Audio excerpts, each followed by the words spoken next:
Hi everyone and welcome back to my channel. Today I'm going to be doing my spring reading wrap up. So basically all the books that I read during the month of April, May and June. I read a total of 24 books, I believe. They were actually pretty good books. I didn't have any DNFs and I didn't have any books that I hated. I read a lot of series and books by some authors. I'm just going to check out the books randomly. I usually go from my favorite book to my least favorite book. At this time I'm just going to talk about them randomly, and also there's going to be timestamps in the description box in case you want to skip around some books if you're not interested in them.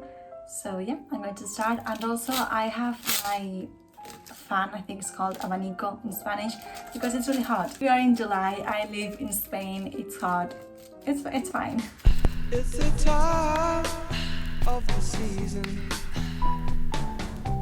So the first book I want to talk about is Alice's Adventures in Wonderland by Lewis Carroll. I've had this book on my Kindle for the longest time and I didn't know that the ebook actually had illustrations, so that was a fun surprise. I think this book is one of my new favorite classics. I didn't expect to like it as much as I did. I didn't really know the story that much, like I knew some parts because it's a very popular book. I haven't watched the Tim Burton's movie. I saw the animation movie when I was a kid, so I didn't really remember a lot of it. I was so invested in Alice and all the adventures she was going through. The next book I'm going to talk about is Crooked Kingdom by Leigh Bardugo. Everyone was reading the Grishaverse because the Netflix Shadow and Bone series came out. I have watched it and I did like it. I think the majority of people have liked it, so that's good. I think Crooked Kingdom was a good ending for the duology. The ending of the book is, it's kind of sad and an unpopular opinion that I've said this before and I haven't seen anyone agree with me,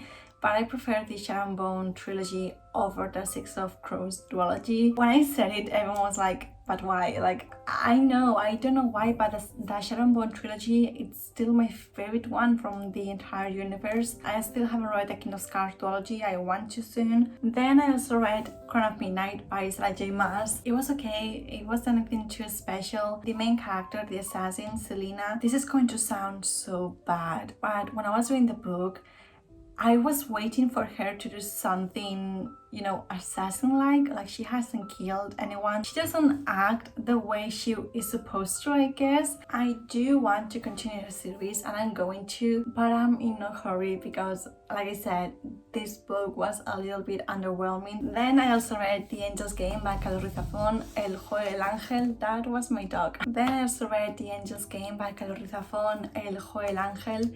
This is the second book in the Cemetery of Forgotten Books by zafón. The books in this series can be read in different order, like you don't have to read this book, the second one. This is actually based before the first one, before The Shadow of the Wind. But I do recommend reading them in order because in this book you do get some hints of the first one. This book is set in Barcelona, my city. This book is a historical fiction, magical realism, with some gothic elements to it. Like, I don't even know how to describe it because when you start reading this book you never know what you're going to find, and I think that's kind of the magic with it.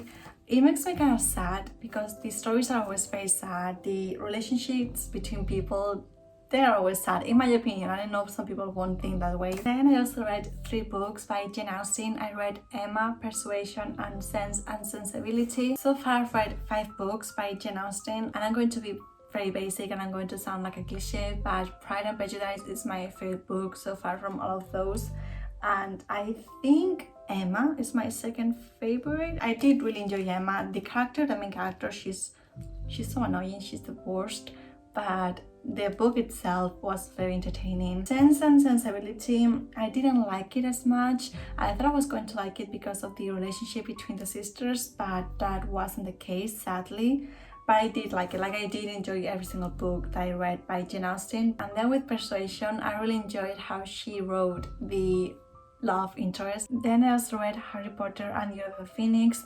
Loved the book, hate the author. Then I also read 2 non-fiction history books that have become one of my new all-time favorite books, and those are The Greatest Mysteries in History by the Spanish History Channel. I have volume 1 and volume 2. These are the only ones that are out so far, and after reading these books and loving them so much, I started buying the other books written by the Spanish History Channel. There's like 7 of them I think out, and I hope they keep publishing them because they're so amazing. I'm currently reading the greatest prophecies in history. I'm halfway through the book, completely adoring this book as well. And then one book that I've mentioned a lot in my past few videos that I'm sad that I didn't enjoy is A Discovery of Witches by Deborah Harkness. When I started reading this book, I thought it was going to become one of my new all-time favorite books because I was enjoying it so much. But when the romance started between the two main characters, it was so bad. I do have to say that romance is not my go-to genre. I don't really read a lot of romance, and very cheesy and passionate love stories are not really my thing. I'm not saying they are bad things because I know a lot of people enjoy them. It's just that I guess it depends in the book. I will like it or not.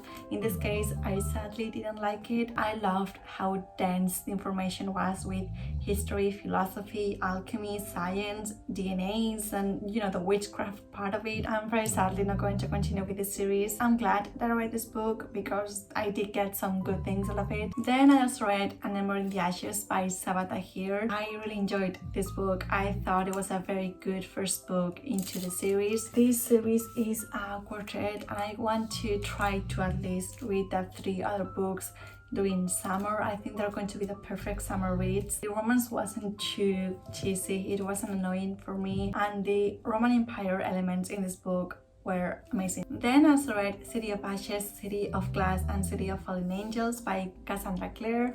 I'm currently making my way through the Shadowhunter books. I bought like 12 books on a bundle on my Kindle. I bought the majority of them, and I'm just making my way through the books. I'm really enjoying reading this book. I know this is going to sound kind of weird because they came out years ago. I was so uncomfortable reading the Modern Instruments Part 1 because there was like, this thing that happened at the end of book 1. And also, I know no one will agree with me on this, but City of Bones, the first book in the series, is still my favorite book. I don't know why. I do have to say that I wish I read the Shadowhunter books when I was a teenager, because I think reading these books being a teenager, it would be so much fun than reading them now as a young adult. Am I a young adult or am I just an adult? I don't know. I'm old. I'm getting old. I know that. Then I read Emergency Contact by Mary H.K. Choi. This was my first book, tahereh, and I did like it. I had a great time reading this book, but like I said, contemporary romance books are not really my go-to thing, so it wasn't like my favorite book ever, but it was a great read. Then I also read Impresionistas by Antonia Cunningham. This is basically a book about impressionist paintings. Impressionism is one of my all-time favorite movements. As you can see behind me, I love impressionist paintings. You have a lot more of impressionist and post-impressionism paintings over there. Monet, as basic as it's going to sound, is one of my favorite painters, and I just love discovering new impressionism paintings. And also this book includes female impressionist painters, and I didn't know any of them, and I hate that. I only knew male painters. Then I also read Moon Spells by Diane ahlquist. This book is a book that helps you use the phases of the moon to get what you want, and I do think the book was interesting, but a lot of the things you can find online, and there are things that unless you study them by heart, you will have to go back to this book to do it again. I love doing the full moon ritual, the new moon ritual, and eclipse ritual. I love doing rituals with the moon, and I think they do help me in a lot of ways. I know this is going to sound kind of weird, like I know everyone has a different opinions with spirituality, but I do think humans, especially women, we are very connected with the moon. Oh, okay. I also read Severance by ling. I loved this book so much. This book is for sure going to be on my top 5 of favorite books this year. In my mid-year figure tag, I actually said that this book was my biggest surprise instead of saying that it was my favorite book of this year so far, because it was a surprise. I didn't expect it to like it as much as I did. And reading a book about a post-apocalyptic life during a pandemic, it was such an experience that not a lot of people will be able to say. While I was reading the book, I was like, this is fun, this is okay.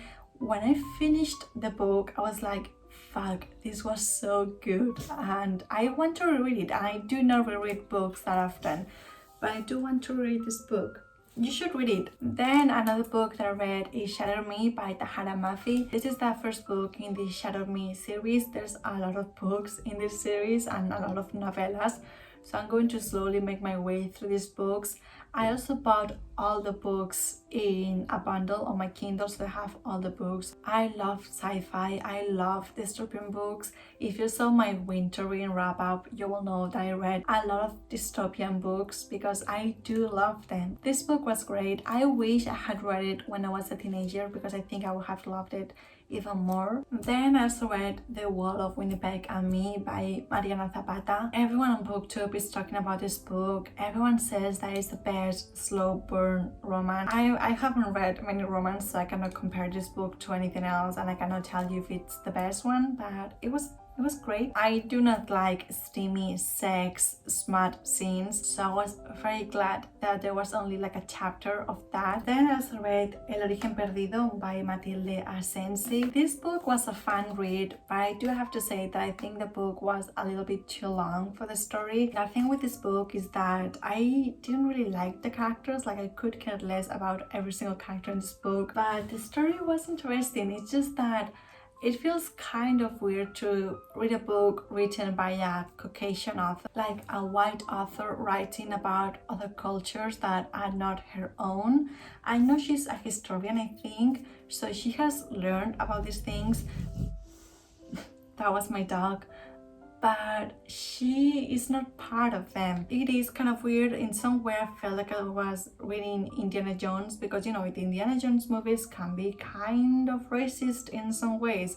Have you seen the second movie where at the end the Indians were fighting Indiana Jones and the other two people, and then the British colonialist soldiers came and saved the day?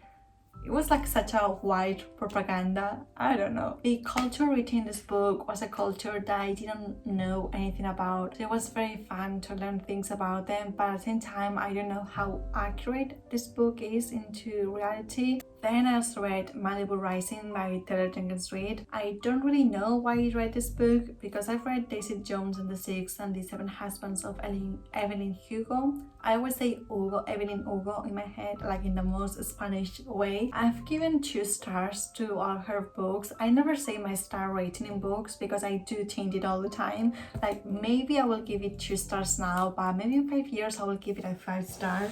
I don't think so, but it can be the case. Something I liked about this book is that I could relate to the characters. This book was about a broken family and the main story was based around the parents and then the siblings. I come from a big family and I also come from a broken family. Whenever I read books about siblings relationship and about siblings with parents, it always makes me feel kind of weird. I do not want to start talking about my personal life right now, but sadly a lot of the trauma in this book is something that I have experienced firsthand in my life.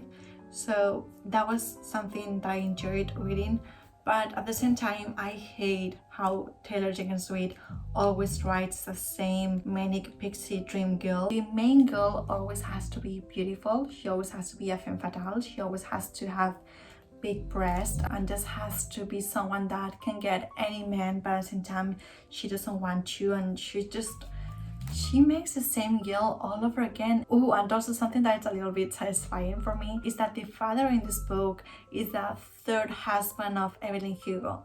I thought that connection was kind of satisfying. The ending of this book was very underwhelming. I thought the story was building up into this huge climax scene that didn't happen. I could have cared less about the ending.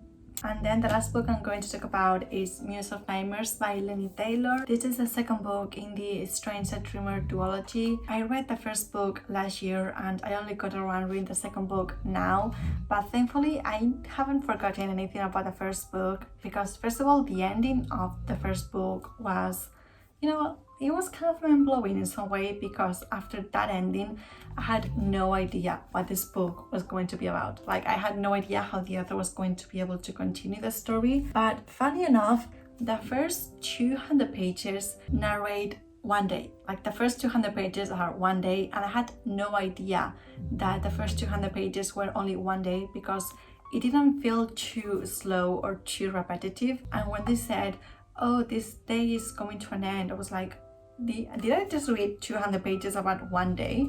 And I had. It was very entertaining. And something that also happens in the first book is that we hit a point in the story where it's a little bit too slow, but then the ending is full of action and full of things that are happening and full of interesting things that are going on, so it does make up for it. And I just had so much fun reading this book. And also, funny enough, I already forgot what the real name of Whip was. I've been filming for 52 minutes. Wow, okay. So those were all the books that I read during the season of spring. So I hope you guys liked this video, and I will see you very soon. Bye.